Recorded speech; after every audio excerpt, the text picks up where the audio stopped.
A 200-point improvement on the SAT can be the difference between going to your safety school and getting into your dream school. It can also be the difference between no scholarship and a full ride.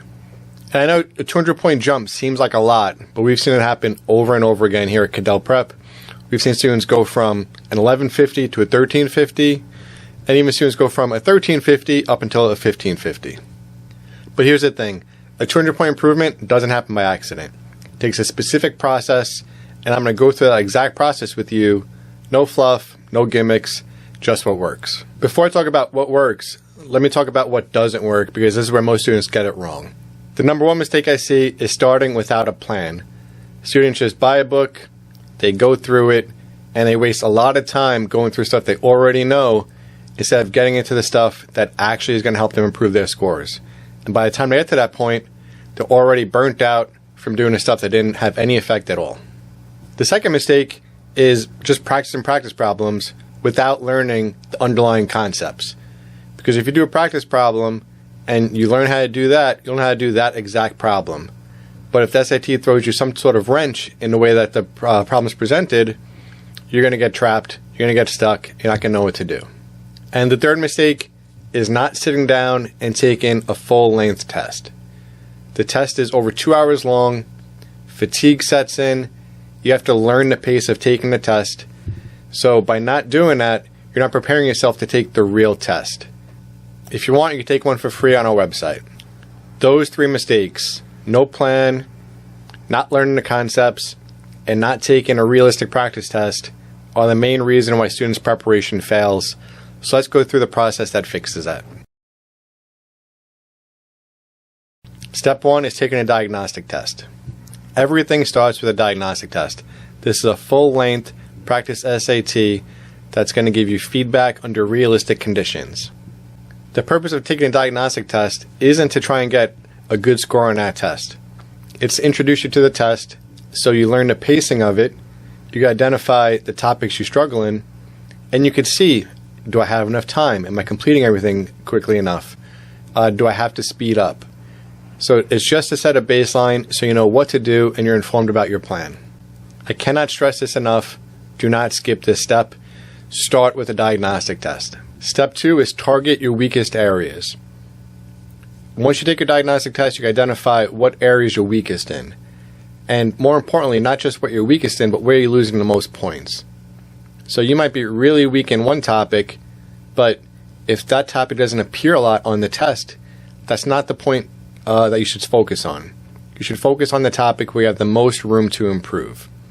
So you could start with those, and that's going to help you get the biggest jump early in your preparation. Now here's where students get stuck.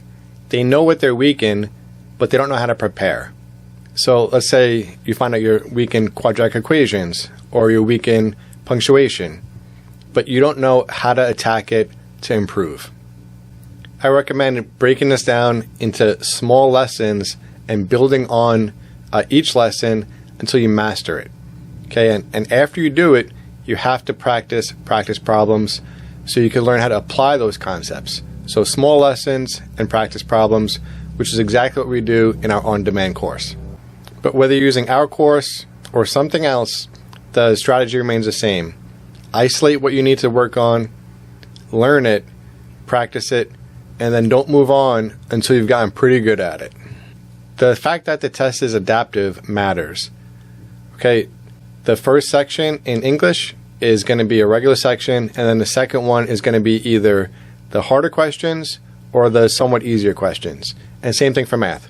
Regular first math, and then your second one is going to be the harder, easier, based on how you do on the first module. You have to take the harder module to maximize your score. So that means that accuracy on the first section is important. So you have to master the fundamentals. You have to do really well on those fundamentals to even get access to the harder questions. So don't skip the fundamentals. Step 3 is practice with volume and purpose. Once you've learned the concepts, you have to practice a lot. There's no substitute for volume. You have to do a lot of questions. The more questions you do, the more you'll recognize patterns, and the more you're going to get answers correct. You're not going to fall for traps that are built into the questions. But volume alone isn't enough. You have to practice with purpose. That means after you do the practice, review the questions you got wrong, see why you got them wrong, like was it a mistake, was it a concept you didn't understand, and you can see if that repeats in other questions too, so you can identify what do I have to work on to improve, what do I have to review to not get these wrong again.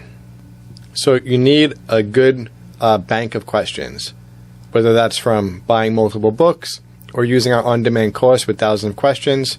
You have to have access to a lot of questions so you can keep on trying them when you identify what type of questions you're getting wrong. Step 4 is take full-length practice tests. This pulls everything together.